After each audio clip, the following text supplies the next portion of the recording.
हे दोस्तों नमस्कार, आपका स्वागत है आपके अपने चैनल स्टडीज मेंशन में। दोस्तों आप में से काफ़ी लोग का डाउट रह रहा था भैया नेक्स्ट ईयर जेई देना है तो जेई के लिए मार्क्स कैसे कैलकुलेट करेंगे, हमारे 5 से ज़्यादा सब्जेक्ट हैं तो कैसे मार्क्स कैलकुलेट करें, इसी को लेकर दोस्तों बात करेंगे। तो आप में से काफ़ी लोग का ये भी डाउट था कि भैया क्या इंग्लिश कंपलसरी है जेई के लिए, इस पर भी बात कर रहे होंगे। तो पूरी वीडियो देखिए, नहीं तो सब्सक्राइब जरूर कर ले।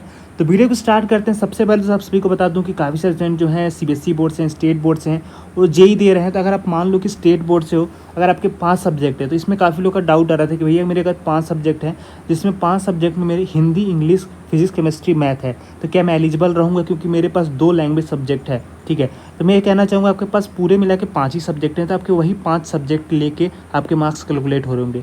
अब यहाँ पे दोस्तों जितने भी स्टूडेंट सीबीएसई बोर्ड से हैं या जिनके भी 6 सब्जेक्ट हैं, 7 सब्जेक्ट हैं क्लास 12th में, तो उनका जो कन्फ्यूजन होता है कि भैया हमारे जो मार्क्स कैसे कैलकुलेट होंगे, तो यहाँ पे जो आपका मार्क्स कैलकुलेट हो रहा होगा बेस्ट ऑफ 5 सब्जेक्ट रूल जो होता है उसके हिसाब से कैलकुलेट हो रहा होगा। मतलब कि ऐसा नहीं है कि आपके जो 6-7 सब्जेक्ट हैं सभी मार्क्स को ओवरऑल देखा जाएगा, यहाँ पे आपके 5 सब्जेक्ट को लिया जाएगा। ठीक है, उस 5 सब्जेक्ट में अगर आपके 75% बन रहे होंगे तब एलिजिबल हो, और उसी 5 सब्जेक्ट के हिसाब से टॉप 20 परसेंटाइल भी देखी जाती है। ठीक है, तब कैसे कौन कौन से सब्जेक्ट लेने हैं, क्या इंग्लिश कंपलसरी है, क्या प्रैक्टिकल के मार्क्स ऐड होंगे, इसको लेकर भी काफ़ी लोग का डाउट रहता है। तो इसका मैं आपको बता दूं, देखो इस सब सारे आपका कन्फ्यूजन यहाँ पे मैं दूर कर देता हूँ। तो सबसे पहले तो देखिए यहाँ पे फिजिक्स, केमिस्ट्री, मैथ, ठीक है, ये आपके पास सब्जेक्ट आप सभी के पास होगा ही, जितने भी स्टूडेंट जेई दे रहे हैं। तो फिजिक्स, केमिस्ट्री, मैथ तो सबके पास होगा, तो कोई दिक्कत वाली बात नहीं है।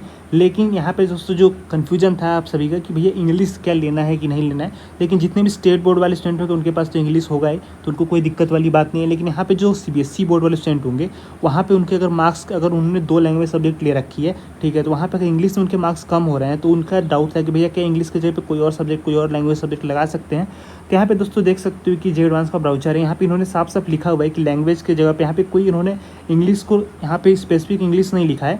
यहाँ पे इन्होंने कहा है कि if the candidate has taken more than 1 language then the language with the higher marks will be consider. ठीक है, तो यहाँ पे अगर आपके पास 2 लैंग्वेज सब्जेक्ट है तो दोनों में से जिसमें आपके ज़्यादा नंबर हैं उसको आप रखना है। ठीक है, आपको उसके बाद any subject other than the above 4, मतलब आपने जो ऊपर 4 सब्जेक्ट लिए हैं उसको छोड़ के जो भी आपका सब्जेक्ट बच रहा है वो 5वें सब्जेक्ट आप रख सकते हो। ठीक है, तो subject with the highest marks will be considered. ठीक है, तो आपका डाउट क्लियर हो गया होगा।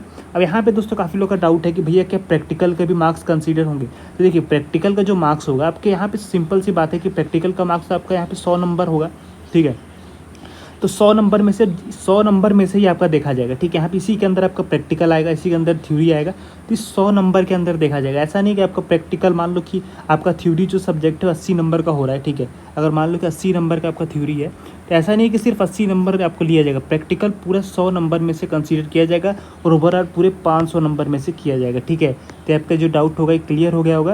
यहाँ पे सभी का मैंने डाउट क्लियर कर दिया इस वीडियो में कि जितना भी क्वेश्चन आप लोग पूछ रहे थे, तो इसका हिसाब से सारा डाउट आपका क्लियर हो गया होगा। ठीक है, अब यहाँ पे दोस्तों अगर आपको और भी कोई डाउट है तो कमेंट सेक्शन में पूछ सकते हो, और नया है तो सब्सक्राइब करिए चैनल को ऐसी और इंपॉर्टेंट वीडियोज़ के लिए, और कुछ भी डाउट है तो पूछ सकते हो। तब तक के लिए धन्यवाद। जय हिंद, वंदे मातरम।